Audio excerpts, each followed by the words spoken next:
আসসালামু আলাইকুম। আশা করি সবাই ভালো আছেন। আলহামদুলিল্লাহ আমি ভালো আছি। তো আজকের ভিডিওতে আমরা একটা সাইট সলভ করব। তো এই সাইটটা মূলত যে প্যারামিটার আছে প্যারামিটারটা একটু সমস্যা, ঠিক আছে? তো প্যারামিটারটা আসলে বেস 64 এ এনকোড করা। তো বেস 64 এনকোড করা বলতে কি বোঝায় সেটা দেখাই আমি। প্রথমে আমরা যদি একবারে যাই, তারপরে আমাদের যে লিঙ্ক, আমাদের যে ওয়েবসাইটের লিঙ্ক সেটা পেস্ট করলাম। সেটা পেস্ট করার পর এরকম একটা ইয়ে আসছে, ঠিক আছে? এবার আমরা এখান দিয়ে আমাদের কি বলে আমাদের শুধু ডোমেনটা কপি করে নিই সাইটের, কারণ এটাতে আমরা ডর্কের মাধ্যমে আমরা এখান দিয়ে আমাদের যে প্যারামিটার সেটা বের করবো খুঁজে। তো এখানে ইউআরএল টু ডোমেইন নামটা দিলাম, এরপর স্পেস দিয়ে পিএইচপি আইডি, ঠিক আছে? পিএইচপি আইডি ইকুয়াল দিলাম। এরপর আমরা এক্সিকিউট বাটনটা, এই যে এক্সিকিউট বাটনটা আমরা লং প্রেস করবো, তাহলে সেটা গুগল সার্চ হয়ে যাবে। আচ্ছা, তো এখানে দেখেন অনেকগুলো লিঙ্ক আসছে, ঠিক আছে? তো আমি প্রথম লিঙ্কে ঢুকি। তো দেখেন লিঙ্কটা কিন্তু প্যারামিটারটা কিন্তু আইডি ইকুয়াল, তারপরে কিন্তু সাধারণভাবে নাই, এটা কিন্তু দেখতে জানি কীরকম, ঠিক আছে? এটা কিন্তু ডিরেক্ট মানে প্যারামিটার দেওয়া না। তো যদি এখানে আমরা এই সাইটটা দেখে নিই, তো আমরা আগে তো ডিরেক্ট যদি আমরা এখানে একটা সিঙ্গেল কোটেশন মার্ক দিই, তাহলে দেখেন কোনো এরর আসে না, ঠিক আছে? কোনো এরর আসে না। তো এইটা আসলে একটা বেস 64 ইনপুট করা একটা প্যারামিটার, ঠিক আছে? তো বেস 64 জিনিসটা কি, এটা যদি আপনারা জানতে চান তাহলে আপনারা যা গুগলে সার্চ করতে পারেন, হোয়াট ইজ বেস 64, সরি।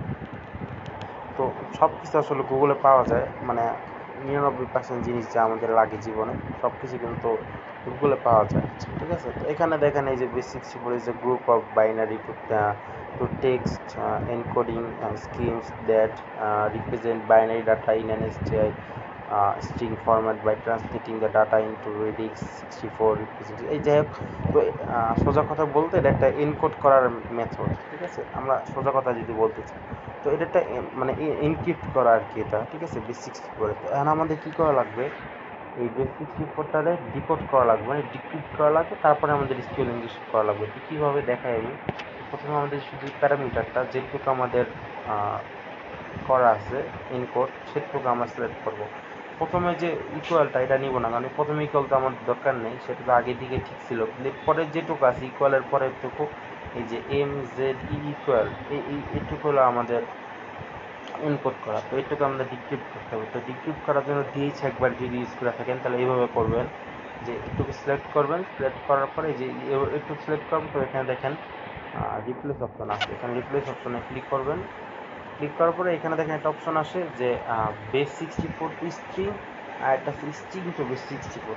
তো এখানে যে এই যে base 60, sorry, string to base 64 আছে, এটার মানে হলো গিয়ে আপনি যদি কোনো স্ট্রিং মানে কোনো লেখারে বেস 64-এ এনকোড করতে চান, আর বি 64 টু স্ট্রিং মানে কোনো বেস 64 মানে কনভার্ট করা যে বাইনারি, সেটার আপনার স্ট্রিংয়ে মানে নর্মাল স্ট্রিংয়ে কনভার্ট করতে চান। তো এখানে যেহেতু আমরা আগে থেকে আমাদের ইনকোড করা মানে ডিকোড করবো, তো বেস 64 টু স্ট্রিং এটা দিব। সেটা দেওয়ার পর দেখেন এখানে 31 লেখা আসছে, এর মানে কি 31 হলো আমাদের প্যারামিটারটা, ঠিক আছে? প্যারামিটার যে আইডিটাই সেটা এতক্ষণ সেটা বেস 64 কনভার্ট করা ছিল। তো এখন আমাদের কি করা লাগবে, একটা কোটেশন মার্ক দিলাম চেক করার জন্য, যেমন এক্সিকিউট দিই। তো এখানে ডাটাবেস এরর আসছে, মানে মাই স্কেল এরর আসছে, একটু ভালো করে দেখলে বুঝবেন।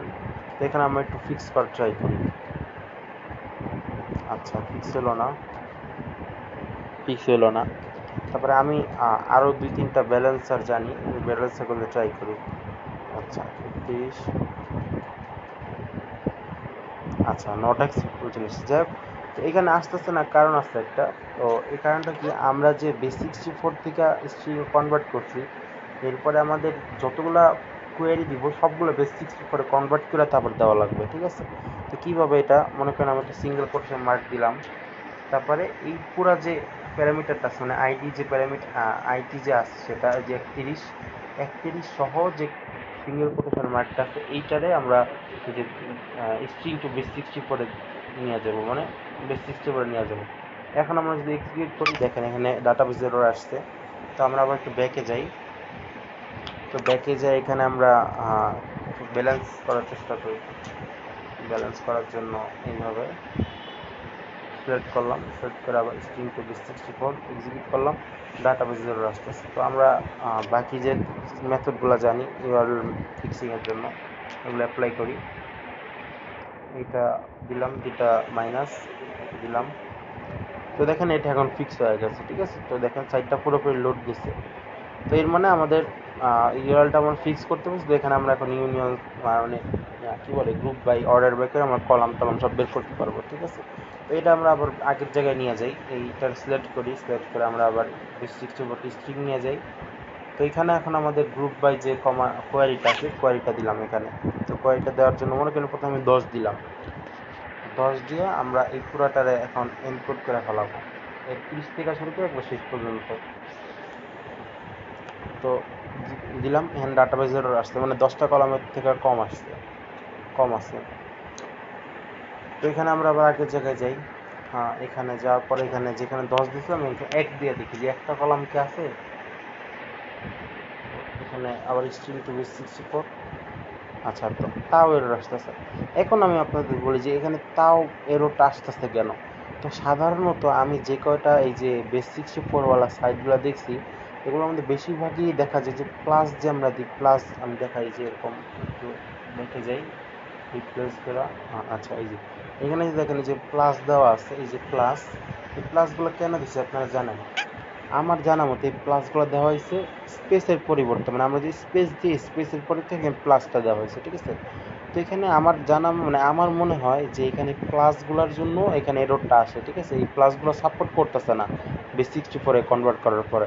তো এখন আমরা এখান থেকে কী করবো, প্লাসগুলারে কেটে দিব, আমরা প্লাসগুলোরে কেটে এখানে স্পেস দিয়ে দিব। অথবা আমরা একটা শর্টকাট অ্যাপ্লাই করতে পারি। যে এখন দেখেন এখানে মনে করেন 100টা প্লাস আছে, তো 100টা প্লাস আপনি ম্যানুয়ালি কাটতে কাটতে সারাদিন পার হয়ে যাবে। তো এখন কি করবেন, গিচ একবার এর জন্য অনেক মানে সুন্দর একটা অপশন আছে। এখানে রিপ্লেস অপশনে ক্লিক করার পরে একবার প্রথমে যে অপশনটা আছে কাস্টম রিপ্লেস, এটা আমরা ক্লিক করব। এখানে রিপ্লেস অল মানে রিপ্লেস মানে কোন স্ট্রিংটা আপনি রিপ্লেস করতে চান, কোন জিনিসটা। তো আমি এখন প্লাস রিপ্লেস করতে চাই। সাবধান থাকবেন প্লাসের পরে আগে জানি কিছু কোনো স্পেসও না থাকে, শুধু প্লাসই লিখবেন। হ্যাঁ, প্লাস লেখার পরে এখন উইথ মানে কি দিয়ে রিপ্লেস করবেন। তো এখানে আমরা শুধু একটা স্পেস দিয়ে রিপ্লেস করতে চাই, তো সেটা শুধু একটা স্পেস দিবেন। স্পেস দিলাম, দেখেন এখানে স্পেস দিয়ে রিপ্লেস হয়ে গেছে।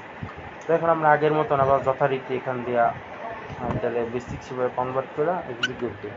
দেখেন এবার কিন্তু আর এরর আসে নাই, ঠিক আছে। এবার কিন্তু গ্রুপ বাইটা কাজ করতেছে। তো এরকম করবেন আপনারা যখন কোনো base64 মানে কনভার্ট করা যে সাইটগুলো আছে এগুলো যদি আপনারা পান তাহলে অবশ্যই আপনারা প্লাস ছাড়া ট্রাই করবেন, ঠিক আছে। তো এখন আমি কলামটা একটু বের করি। তো 5 দিয়ে দেখি কলাম 5-এ আসে নাকি।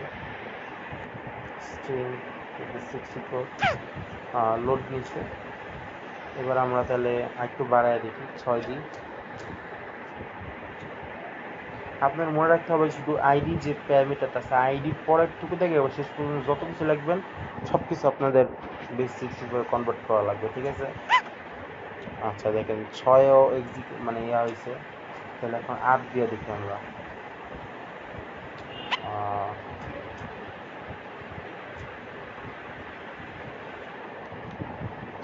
base64 8। আচ্ছা, এখানে 8-এ দেখা যাচ্ছে যে আপনার লোড দিছে। তো এখন আমরা স্ট্রিং টু base64 স্ট্রিং 8 আছিল, তো আমরা এখন এখানে ধরেন 15 করে দিই। হ্যাঁ, আচ্ছা, স্ট্রিং টু base64। আচ্ছা, এখানে আসছে মানে 15টা নাই, 15টা থেকে কম আছে। তো 15টা থেকে কম আমরা 13টা দিই। সরি, আমি আবার ইনপুট করে ফেলাইছি। আচ্ছা, 13 স্ট্রিং টু base64। আচ্ছা, 13টা লোড নিয়েছে, তাহলে এখন 13 থেকে যেহেতু 13টা লোড নিয়েছে 15টা লোড নেয় নাই, এর মানে সবার লাস্টে একটাই বাকি আছে 14। তো 14টা দেখি, 14 দিয়ে দেখি 14টা নেয় নাকি। আচ্ছা, স্ট্রিং টু base64। আচ্ছা, 14তে এরর আসছে, এর মানে 13ই সবার শেষ কলাম, কারণ 13তে কোনো এরর আসে নাই। দেখাই আমি। আচ্ছা, সরি, উল্টা পাল্টা লিখেছে। আচ্ছা,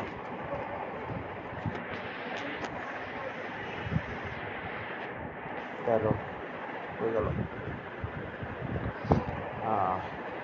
স্ট্রিং টু base64। এই দেখেন 13 আসছেন, এর মধ্যে 13টাই হলো আমাদের কলাম। তো এখানে আমরা একটা কাজ করি, আমি একটু ব্যাকে যাই, ব্যাকে যে এখানে এখন ইউনিয়ন সিলেক্ট করি। তো আপনারা একটা কাজ করতে পারেন, যখন অর্ডার বা অথবা গ্রুপ মানে অর্ডার বা গ্রুপ বা অথবা ইউনিয়ন সিলেক্ট করবেন, ওই সময় যে অপশনটা থাকে দেখেন, এখানে অপশনটা দেওয়ার পর দেখেন এখানে একটা অপশন দেওয়া থাকে যে use space instead of plus, ঠিক আছে? এটা আপনারা ঠিক করে নিতে পারেন যখন বেস 64 এর সাইটগুলো করবেন, তখন ঠিক করে নিলাম। তাহলে এখন প্লাস হবে না, শুধু ওই স্পেস দিবে প্লাসের বদলে। যেহেতু আমরা 13টা দেখছিলাম, তো 13 দিলাম। এবারে এটারে পুরোটা ইনপুট করি, ইনপুট করি স্ট্রিং থেকে 64 এক্সিকিউট। আচ্ছা, তো এখানে দেখেন, এখানে দেখ কতগুলো ভালনারেবল কলাম, এখানে 2 আছে, 9, 10, 6, এগুলো ভালনারেবল কলাম, ঠিক আছে? তো আমরা এই যে 2 নাম্বার কলামটা অনেক জায়গায় রিপিট হয়েছে, তো 2 নাম্বার কলামে আমরা এখানে ডায়োড ফিট করে আমাদের। তো আমি যেটা বলছি আপনাদের মনে রাখতে হবে, সেটা হলো আমাদের কিন্তু কোনো প্লাস থাকা যাবে না। তো এখন কি করব, আমরা ডায়োসটা দিলাম, এই যে ডায়োস দিলাম। তো ডায়োসের মধ্যে খেয়াল করলে আপনারা দেখবেন যে প্লাস আছে অনেকগুলো, এই যে দেখেন প্লাস আছে এখানে। তো প্লাস থাকলে কিন্তু এরর আসবে। তো এখন কি করতে হবে, আমাদের কাস্টম রিপ্লেস করে প্লাসগুলো সরাই দিতে হবে। এই যে এখানে দিয়া কাস্টম রিপ্লেস, এখানে যে প্লাসগুলারে স্পেসে কনভার্ট করে দিতে হবে। তো শেষ, কনভার্ট করা শেষ। এখন পুরাটার এখন আমরা ইনপুট করি, মানে সরি, হ্যাঁ, ইনপুট করব পুরাটারে বলতে এই যে আইডি প্যারামিটারটার পরে থেকে রিপ্লেস স্ট্রিং টু বেসিক শিখবো। আচ্ছা, এক্সিকিউট। এই দেখেন ডায়াস প্রিন্ট হয়ে গেছে। তো এখানে যেহেতু 3-4 বার এখানে রিপিট হয়েছে 2 নম্বর কলামটাতে, এখানে 3-4 বার প্রিন্ট হয়েছে ডায়াস, ঠিক আছে? তো আশা করি সবাই বুঝতে পারছেন যে কীভাবে বেস 64 যে সাইটগুলো আছে এগুলো কীভাবে করতে পারেন, ঠিক আছে? তো যে কোনো মানে আপনারা প্যারামিটার খোঁজার সময় যদি দেখেন এরকম বেস 64 কনভার্ট করা, তাহলে অবশ্যই এইভাবে করতে পারেন, ঠিক আছে? মানে প্রথমে ডিকোড করবেন, তারপরে মানে যে কোনো কোয়ারি দেবেন, তারপর পুরোটা আবার ইনকোড করবেন, তারপরে এক্সিকিউট দেবেন, ঠিক আছে? তো সবাই ভালো থাকবেন, ইনশাল্লাহ সবাই এটা ট্রাই করবেন। আমি সাইটের লিঙ্ক দিয়ে দেবো। সবাই ভালো থাকবেন, আসসালামু আলাইকুম।